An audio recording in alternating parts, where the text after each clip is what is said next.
Assalamualaikum warahmatullahi wabarakatuh. Bismillahirrahmanirrahim. Al-Fatihah ila hadratin Nabil Mustafa Sayyidina Muhammadin sallallahu alaihi wasallam wa ila hadratin ikhwanihi minal anbiya'i wal mursalin wal awliya'i wa syuhadi wa sholihin wa sahabati wa tabi'in wa ulamil amin wa jami'il matakrabin khususan Syekh Qadir Jandi radhiyallahu an Al-Habib Abdullah bin Muhsin Al-Tas'im Bogor wal Habib Husain bin Abi Bakar Batang Jakarta radhiyallahu an. Al-Fatihah. A'udzu billahi minasyaitonir rajim. Bismillahirrahmanirrahim.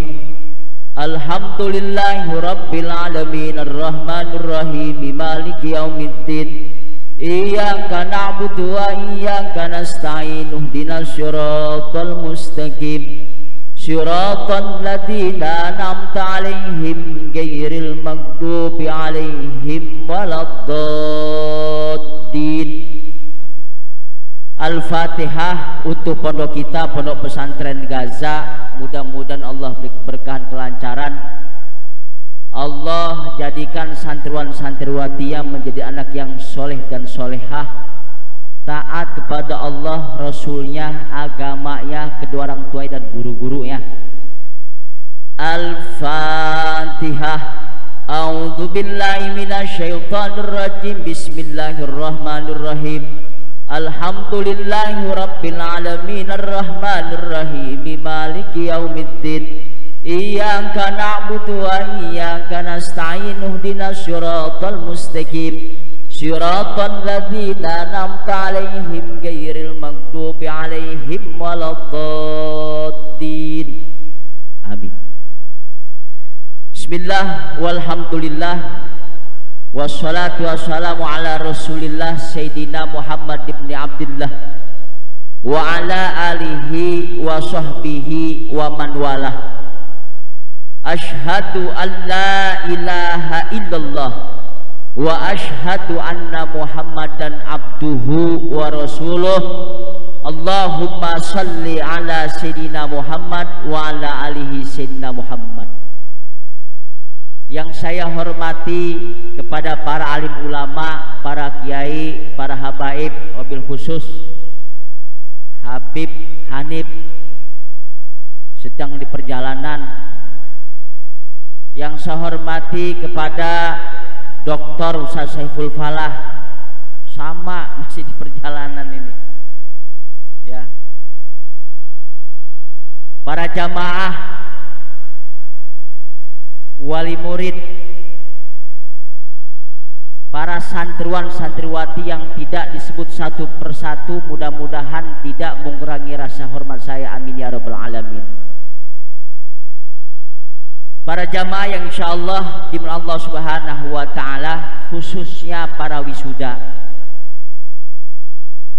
anak-anakku sekalian, para wisuda, ini 3 hal. Kalau seandainya anakku sekalian pengen jadi ulama, kalau seandainya anakku sekalian pengen jadi kiai, pengen jadi ustadz dengan ustadzah, 3 hal harus dimiliki, dan itu pasti didapatkan. 1, kalau pengen jadi ulama, jadi ustadz, jadi kiai, jadi ustadzah, harus memiliki ilmu. Yang kedua, harus bisa ngamalkan ilmu. Yang ketiga, harus siap menghadapi ujian dan cobaan. 1, harus memiliki ilmu. Kalau seandainya anakku sekalian pengen jadi kiai, pengen jadi pendakwah, pengen jadi ustadzah, maka harus punya ilmu. Karena dengan ilmu ini menjadi pegangan anakku sekalian. Dengan ilmu anakku sekalian bisa tahu. Dengan ilmu sehingga jamaah, anak-anakku sekalian bisa menjadi contoh, mengambil contoh suri teladan kepada anakku sekalian. Ilmu penting. Jadi kalau seandainya habis lulus dari Pondok Pesantren Gaza pada hari ini, bukan cari ilmu, bukan. Yang namanya cari ilmu itu ketika kita baru lahir sampai di hari akhir hayat kita, maka kewajiban kita masih cari ilmu.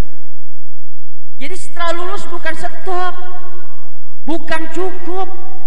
Meskipun anakku sekalian misalnya ada kerjaan yang lain, aktivitas yang lain, maka sisihkan untuk cari ilmu, biar tambah-tambah ilmu. Apalagi kalau seandainya anakku sekalian pengen jadi ustadz, pengen jadi guru, pengen jadi kiai, pengen jadi ulama, pengen jadi ustadzah, pengen jadi pendakwah, penting yang namanya belanja lagi. Sekarang kalau seandainya kita punya toko saja, punya toko misalnya, punya warung kita nggak belanja lagi, nggak modal lagi, nggak belanja lagi. Ini warung yang ada nih habis. Maka supaya jangan habis, supaya orang yang banyak ngebelinya selalu banyak, maka harus belanja lagi. Tapi kalau belanja lagi ke warung yang belum ada apa nih? Oh ini yang belum ada. Oh ini dibelanja lagi. Maka orang yang beli ini nggak akan bosan dan terkenal kalau seandainya di toko itu, di warung itu, ini lengkap. Nah ini sama anakku sekalian. Kalau jadi seorang ustazah atau guru atau ustaz pendakwah harus belanja lagi, harus cari ilmu lagi. Jadi nggak hanya itu ilmu aja diambil. Ini bisa, nanti nggak itu saja. Anakku sekalian, punya ilmu itu enak. Makanya kata Sayyidina Ali, kalau kita punya ilmu, kita yang dijaga dengan ilmu. Beda dengan kita punya harta. Kalau seandainya kita punya harta, kita yang ngejaga harta, bukan harta ngejaga kita.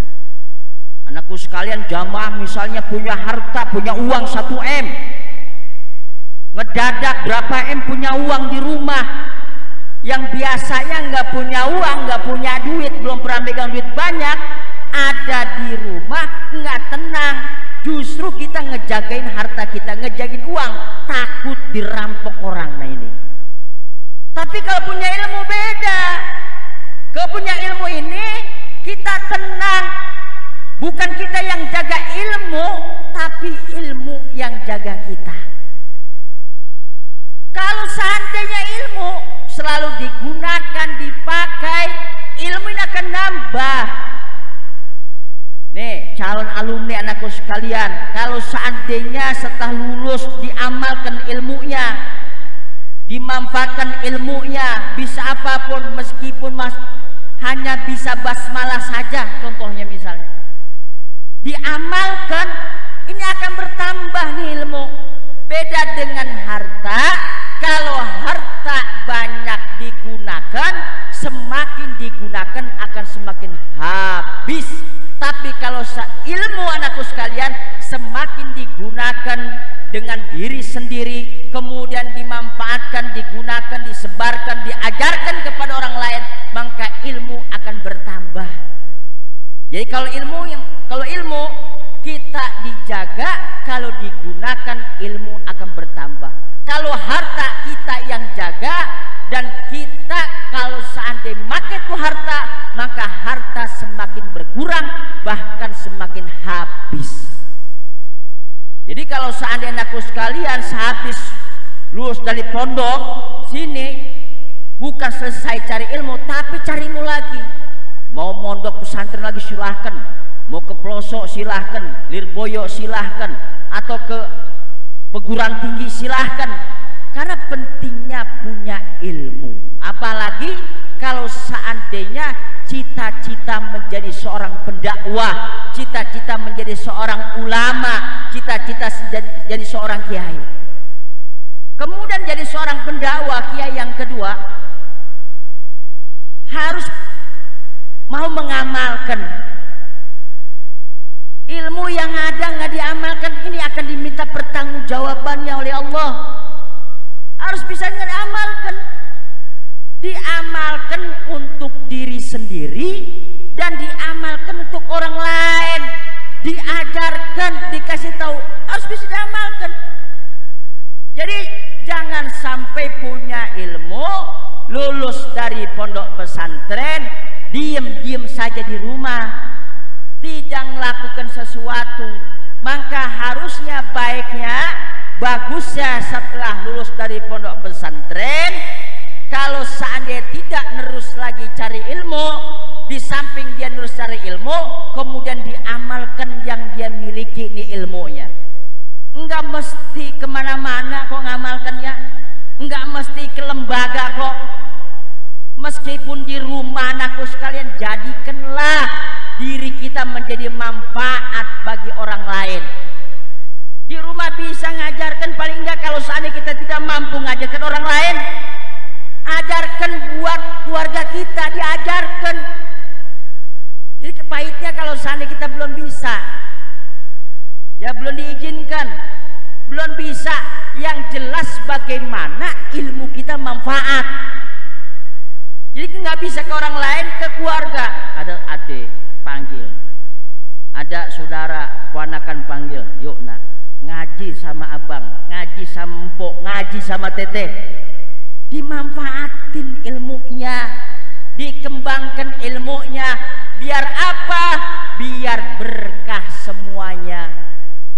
Kalau dimanfaatkan ilmunya, tadi awal anakku sekalian nyantren, kedua orang tuanya dapat pahala, plus lulus dari pondok pesantren, dimanfaatkan ilmunya, ini jadi berkah. Orang tuanya dapat pahala, kami pun guru-guru pun dapat pahala.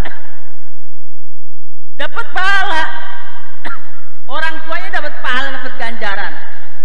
Meskipun cuma anaknya saja yang ngajarin, anak yang ngajarin baca Quran, alif-alifan, misal Iqra. Meskipun Iqra, ini pahalanya akan ngalir untuk kedua orang tuanya sampai di akhir hayatnya. Kenapa? Karena anaknya bisa ngaji, karena anaknya bisa pendakwah, karena jerih payah usaha kedua orang tua. Jadi bisa membahagiakan nih kepada orang tua. Bahagiakan di dunia maupun di akhir. Di dunia akan diangkat derajat orang tuanya. Kenapa? Punya anak seorang pendakwah, pengganti pejuangnya Rasulullah SAW, diangkat. Kan udah jelas. Yarfa'ilahul ladina amanu minkum wal ladina utul ilma darajat. Jadi orang berilmu nih diangkat derajatnya. Anak kita nih Bu, punya ilmu, bukan hanya anak kita diangkat derajatnya, insya Allah kedua orang tua juga akan diangkat derajatnya. Bahkan di akhirat pun diangkat derajatnya. Diangkat, kenapa?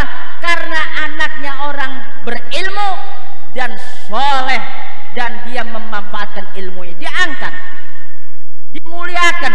Sebab apa? Punya anak yang soleh atau soleha, punya anak yang taat kepada Allah, taat kepada Rasulnya, taat kepada kedua orang tuanya, taat kepada guru-gurunya. Ini menyebabkan kedua orang tua akan bahagia dunia dan akhirat. Tapi kalau seandainya sebaliknya, kalau kita tidak ngedidik anak, kita biarin tuh anak sehingga dia nggak punya pendidikan, jangan kaget, mungkin sekarang jamaah para wali murid senang, bahagia, nggak pusing, nanti di masa depannya akan nangis dan pusing. Masa depan akan nangis, kenapa? Anaknya tidak beradab, anaknya tidak berakhlak, anaknya berani membentak kedua orang tuanya, tidak ngerti apapun. Maka ada perkataan seorang anak nanya, "Ma, kalau nggak salah yang paling sakit adalah orang yang melahirkan. Penyakit yang paling sakit orang melahirkan apa?" kata orang tuanya. Nah, betul, yang paling sakit adalah orang tua, seorang ibu yang melahirkan.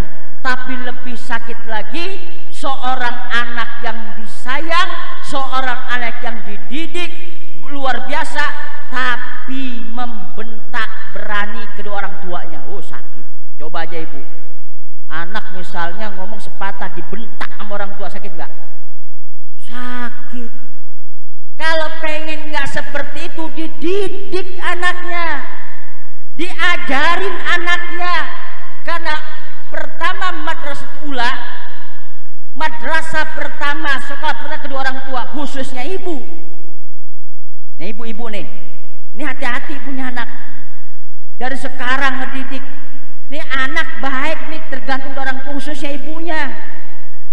Oh coba kita perhatiin khusus ibunya. Zaman Nabi Nuh alaihissalam, Nabi Nuh alaihissalam punya anak, nggak ikut dengan Nabi Nuh. Kenapa? Karena punya istrinya, dia nggak taat, sehingga nggak bisa ngedidik anaknya, sehingga anaknya jauh dari Allah Subhanahu wa Ta'ala. Makanya banyak kisah-kisah, kalau diterangin lama.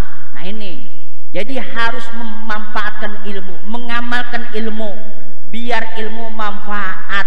Kalau ilmu manfaat, berkah semuanya. Yang ketiga, anak-anakku sekalian,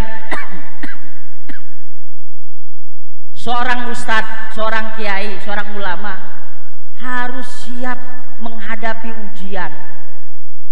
Enggak ada seorang pendakwah, enggak ada seorang ulama, enggak ada seorang kiai tanpa ujian dan cobaan.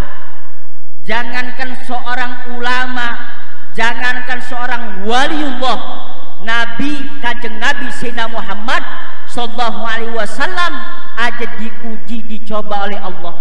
Ini Kanjeng Nabi Sayyidina Muhammad berdakwah. Ini Kanjeng Nabi Sayyidina apa?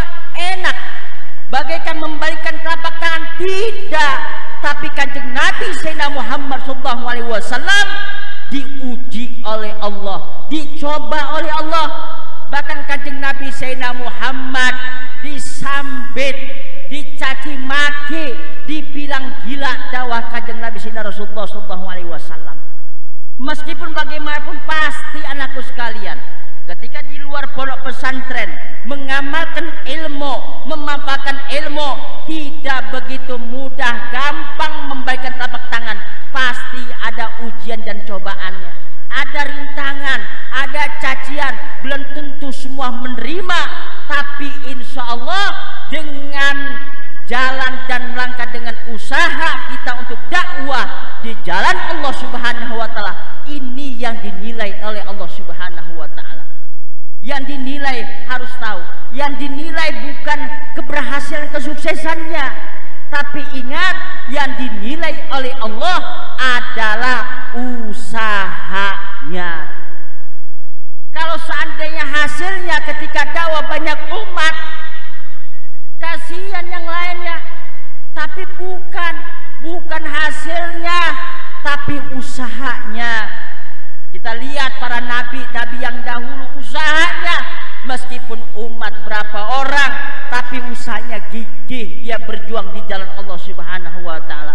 Ulama-ulama dulu, meskipun muridnya sedikit, santrinya tapi usahanya, meskipun orang yang ngikutnya sedikit ketika dakwah, tapi yang dinilai usahanya, bukan hasilnya. Karena hidayah hanya Allah yang miliki, bukan kita semuanya. Jangankan kita seorang orang biasa, Nabi pun ketika anaknya pengen diangkat, ikut dengannya supaya taat kepada Allah, tidak bisa. Apa kata Allah? Yang ngasih hidayah bukan engkau, tapi aku, kata Allah Subhanahu wa Ta'ala. Jadi hidayah Allah. Jadi bukan hanya kita yang lainnya, anak pun hidayah. Masuk pondok pesantren ada yang nangis, ada yang nggak sanggup, ini hidayah. Tergantung hidayah. Makanya bukan hanya kita usaha langkah kita saja, tapi harus dibarengi doa kepada Allah Subhanahu wa Ta'ala. Meskipun kedua orang tua dan orang lain, guru-guru berusaha misalnya agar membetahkan anak, tapi kalau seandainya bukan biidznillah, dengan izin Allah, tidak bisa anak-anakku sekalian, tidak bisa para jamaah. Maka kita penting di samping itu dibarengi doa kepada Allah. Kenapa? Karena hati seseorang Allah yang membulak-balikan, Allah yang membulak-balikan, bukan hamba, bukan makhluk, tapi Allah. Kita mohon kepada Allah, saya pun mohon kepada Allah, mohon kepada Allah setiap saya sholat, insya Allah setiap saya sholat 5 waktu, setiap saya ziarah ke makam waliullah, tidak pernah lupa saya titipkan kepada para santri pondok pesantren Gaza, tidak pernah lupa kepada anak-anakku sekalian, pasti saya doakan setiap habis sholat, ya Allah jadikanlah para santri pondok pesantren Gajah menjadi anak yang soleh dan soleh. Oh, saya doa dimudahkan ya Allah alumninya, urusannya dikebukan, cita-citanya dilindungi, digampangkan urusannya. Oh, doa sampai saya kalau seandainya ziarah ke makam wali itu saya tawasulkan,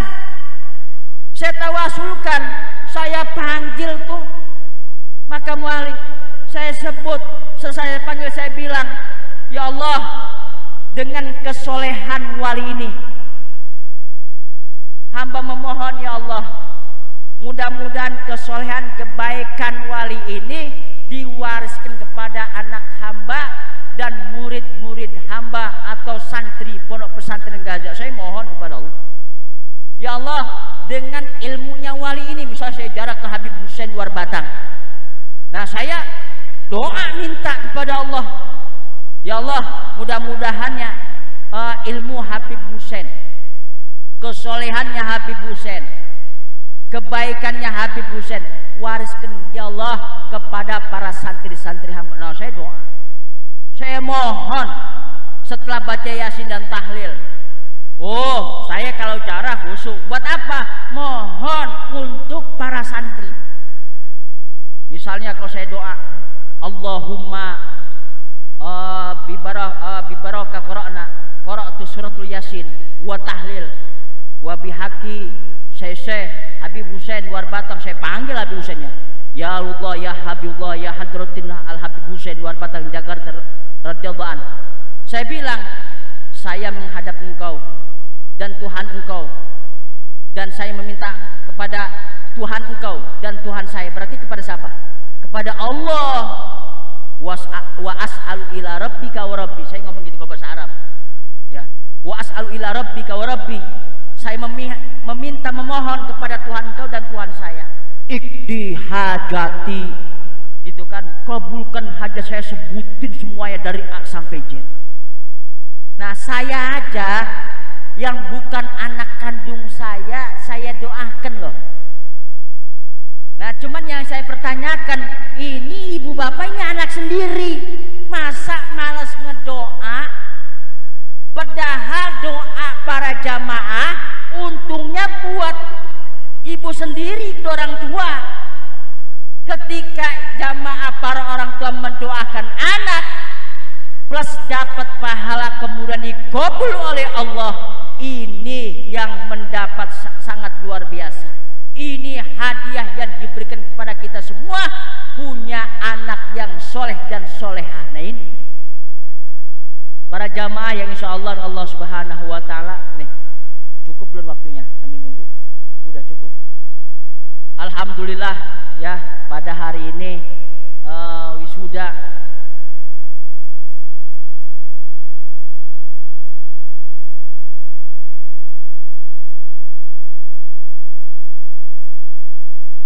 para jamaah yang insya Allah Allah Subhanahu Wa Taala, kalau kita pikirkan yang tadi saya sampaikan, yang di akhir, anakku sekalian, ini penting, para wisudawan, jangankan menjadi seorang guru, seorang ustadz, seorang ulama harus menerima ujian. Orang biasa pun pasti ada ujian dan cobaan yang namanya hidup. Pasti ada ujian dan cobaannya. Apa aja cobaannya? Banyak cobaannya. Kalau seandainya kita nggak mau ada cobaan, hidup kita udah nggak usah hidup di dunia, mati aja udah. Jadi pasti ada ujian cobaan. Nah ujian dan cobaan inilah yang bisa mengangkat kita, menaikkan kita derajat di sisi Allah. Nah ini wali murid misalnya punya anak mondok pesantren, susah bisa dikasih tahunya. Sedikit-dikit dinasehatin, udah dikasih tahu, tapi tetap nggak usah kita ngedumel, nggak usah. Kita syukuri, ya alhamdulillah Allah ngasih kesempatan kepada saya supaya saya mendapatkan ganjaran. Nah ini ada wali murid bilang, Ustaz saya bolak-balik ke pondok pesantren biar anak saya betah. Oh bagus, bagus. Kenapa? Mungkin dengan kayak begitu Allah bisa ngampunkan dosa kita karena kita jerih payah berusaha biar anak mau cari ilmu. Jadi nggak usah. Allah banyak cara kok. Allah banyak cara. Bagaimana caranya biar kita ini dapat ampunan, kita dapat penilaian dari Allah. Banyak cara. Jadi setiap permasalahan yang kita dapat itu Allah banyak cara untuk membalas kita semuanya. Para jamaah yang insya Allah subhanahu wa ta'ala, Pondok Pesantren Gaza Al-Islami tahun 2009 didirikan. Alhamdulillah berjalan dengan baik, berjalan dengan lancar, meskipun masih banyak kekurangan. Ya, mudah-mudahan kekurangan-kekurangan di Pondok Pesantren Gaza Allah bisa menutupi, bisa bantu memberikan jalan keluar. Amin ya rabbal alamin. Dan kemudian kita berdoa kepada Allah Subhanahu wa taala, mudah-mudahan para santri Pondok Pesantren Gaza dibetahkan tinggal di Pondok Pesantren Gaza, dijadikan oleh Allah jadi anak yang soleh dan solehah. Wabil khusus ya para calon alumni, ini para wisudawan, wisudawati, mudah-mudahan anak-anakku sekalian dimudahkan oleh Allah segala urusannya, dikabulkan cita-citanya oleh Allah Subhanahu wa taala. Ala hadiniyah wa ala kulitin sholihah wa ila hadratin nabil mustafa sayyidina Muhammadin sallallahu alaihi wasallam. Al-Fatihah. A'udzu billahi minasyaitonir rajim. Bismillahirrahmanirrahim. Alhamdulillahi rabbil alamin arrahmanir rahim maliki yaumiddin. Iyyaka na'budu wa iyyaka nasta'in ihdinas siratal mustaqim siratal ladzina an'amta 'alaihim ghairil maghdubi 'alaihim waladdallin. Billahi taufiq wa hinayah. Wassalamualaikum warahmatullahi wabarakatuh.